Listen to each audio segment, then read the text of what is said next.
भारत के प्रधानमंत्री के रूप में 7 वर्ष पूरे कर चुके पीएम मोदी ने अपने कार्यकाल में कई ऐसे कीर्तिमान रचे हैं जो ऐतिहासिक महत्व के हैं। इसमें अयोध्या राम जन्मभूमि स्थल पर राम मंदिर निर्माण से लेकर जम्मू और कश्मीर से विशेष राज्य का अधिकार छीना प्रमुख है।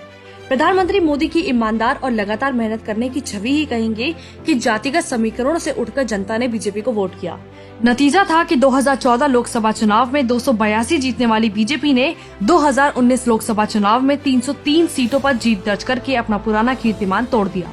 बड़े फैसले की एक झलकी जिन्होंने इतिहास रच दिया। 72 वर्ष बाद अयोध्या में राम मंदिर। सुप्रीम कोर्ट ने 9 नवंबर 2019 को सर्वसम्मति के फैसले में अयोध्या में विवादित स्थल पर राम मंदिर के निर्माण का मार्ग प्रशस्त कर दिया।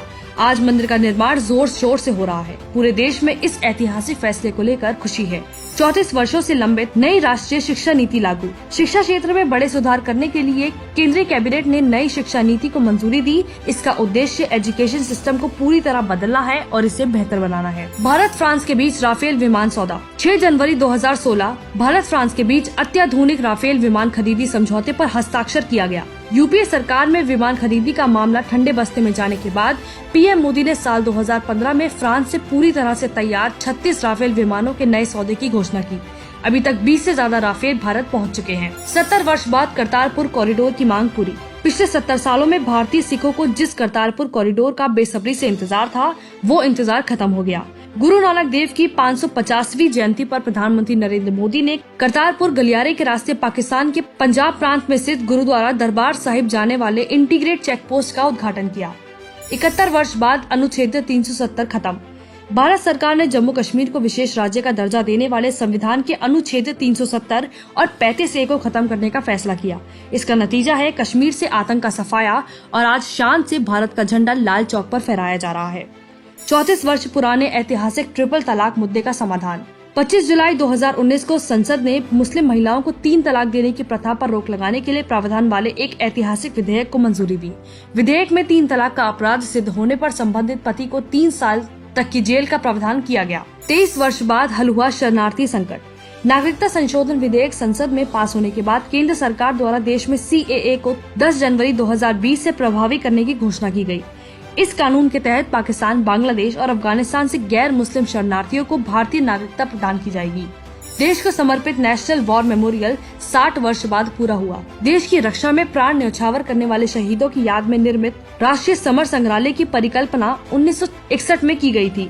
इंडिया गेट के पास बने इस स्मारक पर 176 करोड़ का खर्च आया, जिसका उद्घाटन करते हुए प्रधानमंत्री मोदी ने इसे भारतवासियों को समर्पित किया। 42 वर्षों बाद 1 रैंक 1 पेंशन। पूर्व रक्षा मंत्री मनोहर पर्रिकर ने पूर्व सैनिकों के लिए ऐतिहासिक 1 रैंक 1 पेंशन का ऐलान करते हुए कहा कि सरकार ने अपना वादा पूरा किया है। 1 रैंक 1 पेंशन को 1 जुलाई 2014 से लागू माना गया। 1 रैंक 1 पेंशन पिछले 40 साल से लंबित था। 40 साल से लंबित NRC लागू हुआ। असम में घुसपैठियों की पहचान के लिए NRC लागू हुआ। व्यक्ति को खुद को असम का नागरिक साबित करने के लिए 24 मार्च 1971 से पहले जारी किया दस्तावेज बतौर सबूत पेश करना था। 31 अगस्त को जारी की गई इस अंतिम सूची में राज्य के 3.29 करोड़ लोगों में से 3.11 करोड़ लोगों को भारत का वैध नागरिक करार कर दिया गया। वहीं करीब 19 लाख लोग इससे बाहर हैं। बोडो समझौते पर हस्ताक्षर। 27 वर्ष पुराने बोडोलैंड संघर्ष का समाधान। पीएम नरेंद्र मोदी के नेतृत्व में केंद्र सरकार ने असम का दशकों पुराना बोडोलैंड विवाद सुलझाने में कामयाबी हासिल की। केंद्रीय गृह मंत्री अमित शाह की मौजूदगी में असम सरकार के साथ national democratic federation of Bodoland ने समझौता किया, जिसके तहत अब बोडोलैंड की मांग नहीं की जाएगी। पीएम मोदी ने देश की सालों से अधूरी पड़ी मांगों को पूर्ण करके ये एहसास दिलाया है कि कांग्रेस ने कैसे देश के सपनों को अपनी सत्ता की लालच में जकड़ कर रखा था, और मोदी जी ने देश को उन जंजीरों से आजादी दिलाकर विकास का एक नया सूरज उगाया है, जिसकी रोशनी आज पूरे विश्व में बिखर रही है।